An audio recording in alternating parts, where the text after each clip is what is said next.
বন্ধুরা, আশা করি সবাই ভালো আছেন। তো বন্ধুরা, এখন যে তিনটে বিষয় নিয়ে কথা বলবো। তো প্রথমত যে বিষয়টা নিয়ে কথা বলবো, তো সেটা হলো কান্তারা পার্ট 1। তো কান্তারা পার্ট 1 এই ছবিটা কিন্তু শীঘ্রই রিলিজ করতে চলেছে, তার একটা মোশন পোস্টার এসছে।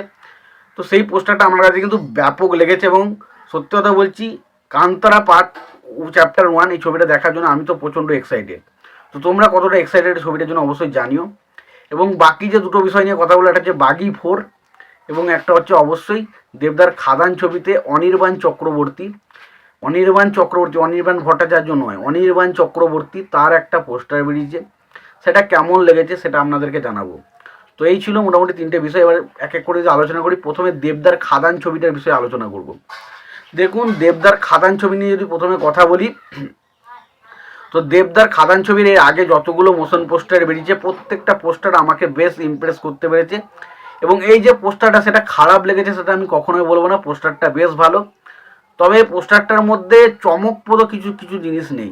জাস্ট এই পোস্টারটা দেখে আমরা একটা জিনিস বুঝতে পারছি যে অনির্বাণ চক্রবর্তী, তার যে ক্যারেক্টারটা, সে একটা সাঁওতালি ক্যারেক্টার প্লে করতে চলেছে এবং সাঁওতাল সম্প্রদায়ের ক্যারেক্টার প্লে করতে চলেছে। তার নাম হতে চলেছে অ্যাজ মান্ডি, তার টাইটেল হয়তো মান্ডি হতে চলেছে। এবং তার নাম অ্যাকচুয়ালি যায় না, হয়তো মান্ডি টাইটেল ধরেই তাকে ডাকা হবে, বা তার নামও হতে পারে মান্ডি, সেটা আমি ঠিকঠাক জানি না। তবে মান্ডি টাইটেলে কিছু রাখতে হবে। মান্ডিটা যেহেতু আমি জানি বেশিরভাগ সাঁওতাল সম্প্রদায়ের একটা প্রজাতির নাম হচ্ছে মান্ডি, তো সেরকমই মান্ডি তার প্রজাতিরই নাম হতে পারে আমার বলে মনে হয়। এবং আমরা যদি ভালো করে দেখি, এখানে যে অনির্বাণ চক্রবর্তী, তার পুরো লুক বা গেট আপ দেখি পুরোপুরি একটা সাঁওতালদের মতো করে রাখা হয়েছে। এবং সাঁওতালদের একটা মেন অস্ত্র ছিল তীর ধনুক, তো সেইটাও কিন্তু তার হাতে আমরা লক্ষ্য করতে পারি। তো সেই পোস্টারটা যদি আমাকে বলেন, পোস্টারটা আমার কাছে বেশ ইমপ্রেসিভ লেগেছে। তবে এক্সট্রা অর্ডিনারি পোস্টার কিন্তু কিছু না, যেগুলো এর আগে খাদানে দেখে আমরা পাগল হয়ে গেছিলাম, যেখানে যিশু সেনগুপ্ত এবং দেবের যে পোস্টারগুলো সেগুলো দেখে আমরা যতটা পাগল হয়ে গেছিলাম, এই পোস্টারটা ততটা হাই বিল্ড আপ করতে পারে না। তবে তারপরেও বলছি, পোস্টারটা কিন্তু বেশ ইমপ্রেসিভ এবং এখানে অনির্বাণ চক্রবর্তীর ক্যারেক্টার সম্পর্কে আমরা কিছু জানতে পারি। এবং আশা করা যায় খাদানও কিন্তু বক্স অফিসে দারুণ কিছু কালেকশন করবে। এবার দ্বিতীয় যে পোস্টারটা নিয়ে কথা বলো সেটা হচ্ছে বাগি 4। তো বাগি 4-এর একটা পোস্টার বেরিয়েছে। পোস্টার না জঘন্য কিছু, মানে বলিউডে সত্যি কথা বলছি জাস্ট মাথাটা মনে হয় খারাপ হয়ে গেছে ভাই। কি পোস্টার এটা! টাইগার শ্রফ, কি বলবো ভাই, টাইগার শ্রফ কোথায় বসে রয়েছে ওইটা, হ্যাঁ, আর হাতে ছুরি ওইরকম ভাবে। মানে এখন আমি একটা জিনিস ট্রেন্ড দেখছি যে পোস্টার আপনি এমনভাবেই বানান যে একজন হিরো দাঁড়িয়ে রয়েছে, তার হাতে কোনো একটা বন্দুক বা কোনো একটা অস্ত্র দিয়ে দিন এবং তার চোখ মুখে একটা রক্তাক্তর অবস্থা, পাশে চারিদিকে শুধু রক্ত।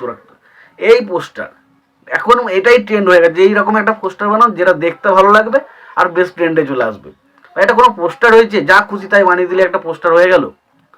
আমার জাস্ট পোস্টারটা জঘন্য লেগেছে, জঘন্য। আমি জানি না যে বাগিপুর বক্স অফিসে কী করতে পারবে, বাট এই পোস্টারটার কথা বলে আমি পোস্টারটা মানে কোনো মাথা মুন্ডু পাইনি আমি খুঁজে। এইটা পোস্টার, যা খুশি তাই পোস্টার করে দিচ্ছে।